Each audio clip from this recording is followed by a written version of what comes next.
जय महादेव दर्शकों, आज हम लोग बात करेंगे लक्ष्मी योग के विषय में और रोचक योग के विषय में। अधिकांशतः आपने सुना होगा कि जिसके जन्म कुंडली में लक्ष्मी योग होता है अथवा रोचक नामक योग होता है, वह व्यक्ति न केवल धनवान होता है अपितु जीवन में महत्तम ऊंचाई तक निश्चित रूप से पहुंचता है।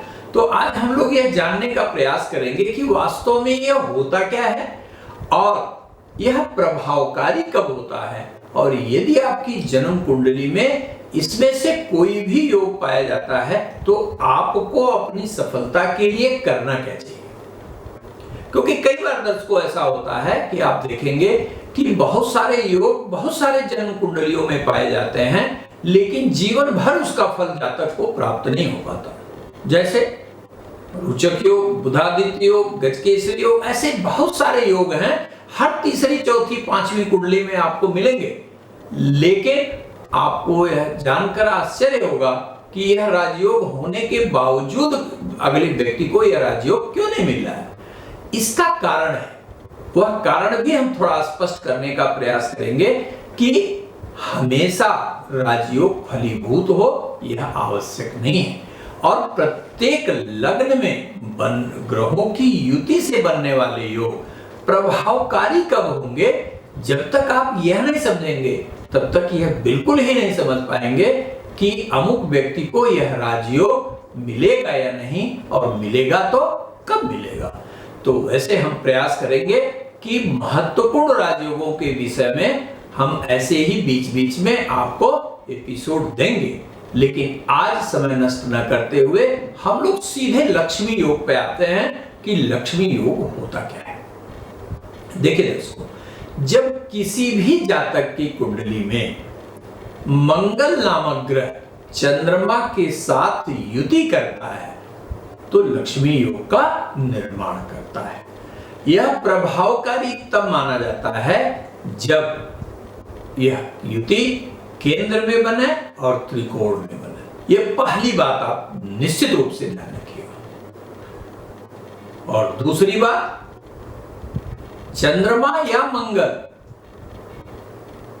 स्वक्षेत्री हो तो निश्चित रूप से इसका लाभ मिलता है। मंगल के कारण और चंद्रमा के कारण उत्पन्न होने वाला जो बनने वाला लक्ष्मी योग है, यह प्रभावकारी तभी होता है जब ये दोनों ही ग्रह योगकारी हो, सर्वाधिक प्रभावकारी होता है। और नहीं तो कम से कम एक ग्रह आपका योगकारी हो और दूसरा ग्रह भी मारक बिल्कुल न हो, और मंगल चंद्रमा की युति केंद्र या त्रिकोण में हो। तो अगर यह स्थिति आपकी जन्म कुंडली में बनती है तो इसमें कोई संदेह नहीं है कि आप ऊर्जावान व्यक्तित्व वाले होंगे, आप साहसी होंगे, आप पराक्रमी भी होंगे, और चुनौतीपूर्ण कार्य को करने में आपको विशेष आनंद का अनुभव होगा।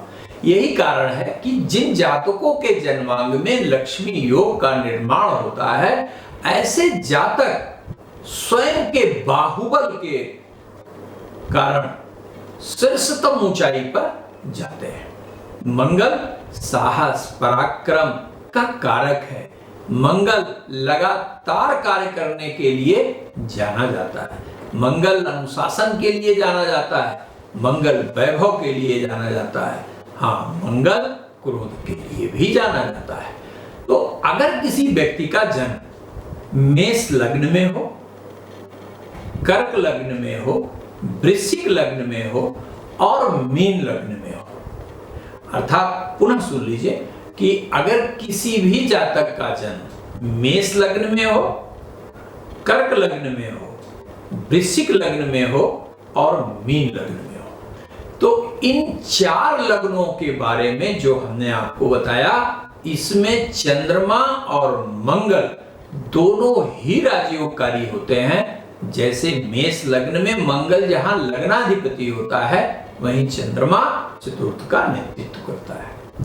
तो अगर चंद्रमा और मंगल केंद्र में या त्रिकोण में बैठेंगे तो यह मंगल और चंद्रमा की युति शशि योग के नाम से भी जानी जाती है और इसे लक्ष्मी योग भी कहा जाता है।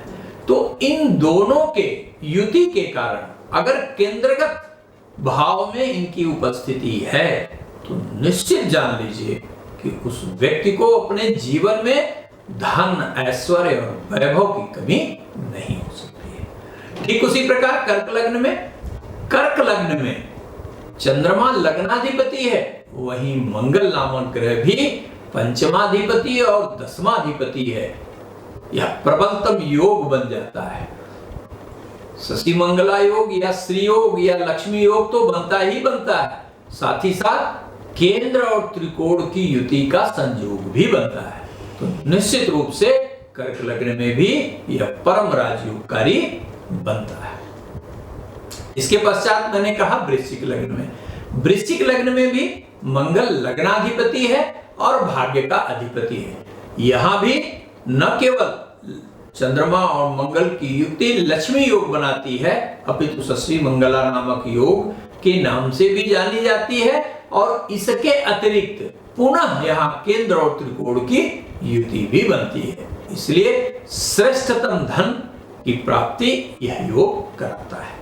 मीन लग्न में मंगल भाग्याधिपति है तो चंद्रमा चतुर्थ भाव का नेतृत्व करता है। यहां भी बनने वाला लक्ष्मी योग यदि केंद्र या त्रिकोण में है तो निश्चित रूप से व्यक्ति को ऐश्वर्यवान बनाएगा, जीवन में समस्त भौतिक सुखों का भोग करने वाला वह व्यक्ति होगा ही होगा। बाकी के लग्नों में ऐसा नहीं है कि प्रभावी नहीं होता, निश्चित रूप से प्रभावी होता है, लेकिन उतना प्रभावी नहीं होता है। जैसे वृषभ लग्न में मंगल और चंद्रमा दोनों ही अकारक ग्रह हैं। सेम स्थिति मिथुन लग्न की है। सिंह लग्न में यद्यपि मंगल योगकारी होता है, लेकिन चंद्रमा द्वादश का नेतृत्व करने के कारण असफल हो जाता है। इसलिए अंशात्मक परिणाम निश्चित रूप से प्राप्त होते हैं बेहतर, लेकिन दशा महादशा में। कन्या लग्न में चंद्रमा भी अकारक है और मंगल भी अकारक है, तो निश्चित रूप से उसके सरफेस रिजल्ट जरूर मिलते हैं, परंतु परम राजयोगकारी परिणाम श्री योग के या लक्ष्मी योग के नहीं मिलते हैं। तुला लग्न में भी ठीक विपरीत स्थिति बनती है। तुला लग्न में मंगल मारकत्व को प्राप्त करता है, सप्तम और द्वितीय भाव का नेतृत्व करने के कारण परम मारक बनता है, लेकिन चंद्रमा दशम भाव का नेतृत्व करने के कारण योगकारी बन जाता है। तो अगर चंद्रमा और मंगल केंद्र और त्रिकोण में है तो इसे आउटराइट रिजेक्ट नहीं किया जा सकता। यहाँ पे कितना फल वो प्रदान करेंगे वह इस बात पर निर्भर करता है कि चंद्रमा और मंगल की युति में बलाबल की स्थिति क्या है, यानी चंद्रमा खटबल में कितना बलवान है, मंगल खटबल में कितना बलवान है, या विंशोपक में कितना बलवान है, दशा वर्ग में उसकी स्थिति क्या है। यह पूर्ण रूप से स्पष्ट होने के बाद आप यह जान सकते हैं कि यह योगकारी परिणाम मिलेगा या नहीं मिलेगा। वृश्चिक का मैंने बताया, धनु लग्न की भी ठीक वही स्थिति है। धनु लग्न में भी मंगल प्रबल योगकारी हो जाता है क्योंकि पंचम का नेतृत्व करता है, लेकिन धनु लग्न में अष्टम भाव का नेतृत्व चंद्रमा करता है, जिसके कारण बिना उसके बलाबल पर सूक्ष्मता से विचार किए हुए यह कह पाना कि आपके जन्मांग में लक्ष्मी योग पूर्ण रूप से बन रहा है और परिणाम देगा संभव नहीं है। मकर लग्न में भी मंगल आंशिक रूप से योगकारी होता है और चंद्रमा मारक होता है। ठीक यही स्थिति कुंभ लग्न में भी होती है। कुंभ लग्न में भी मंगल चतुर्थ भाव का नेतृत्व करने के कारण जहां योगकारी होता है, वहीं पे एकादश का नेतृत्व करने के कारण कुंभ लग्न में भी मंगल जहां दशम का नेतृत्व करने के कारण योगकारी बन जाता है, वहीं पे तृतीय का नेतृत्व करने के कारण अकारक बनता है, जिसके कारण मंगल को तटस्थ ग्रह कहा जाता है और चंद्रमा खष्ट भाव का नेतृत्व करता है। इसलिए बिना किसी विशिष्ट युति के यहां भी राजयोग तुल्य फल नहीं प्राप्त होता। तो दर्शकों, आपको लक्ष्मी योग के बारे में स्पष्ट हो गया होगा। अब हम आपको रोचक नामक जो राजयोग है उसके बारे में बताते हैं। रोचक योग वास्तव में पंच महापुरुष राजयोग में आता है और ये कब बनता है? जब मंगल नामक ग्रह केंद्र में स्वगृही अवस्था में हो अथवा उच्च का हो तो आपके जन्मांग में राजयोग निश्चित रूप से बनेगा और जिसे रोचक नामक राजयोग की श्रेणी में रखा जाएगा। जैसे सर्वाधिक प्रभावकारी कब होता है? जब मंगल दशम में मेष राशि का हो जाए, उच्च का हो जाए तो अत्यंत कल्याणकारी और राजयोगकारी परिणाम प्राप्त होता है। लेकिन अगर मंगल कहीं भी मेष राशि या वृश्चिक राशि में बैठा हो या उच्च का मकर राशि में आपके केंद्रगत अवस्था में बैठा हो तो निश्चित रूप से रोचक नामक राजयोग का निर्माण होगा और आप अपने बाहुबल से सब कुछ प्राप्त करेंगे।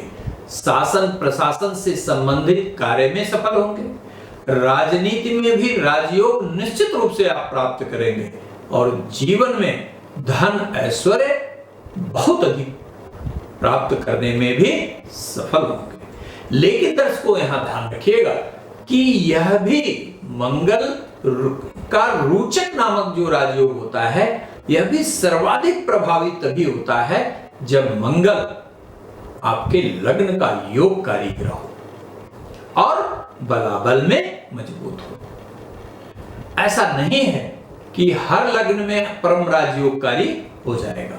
मैंने विस्तार से बताया कि किन किन लग्नों में यह कारक होता है।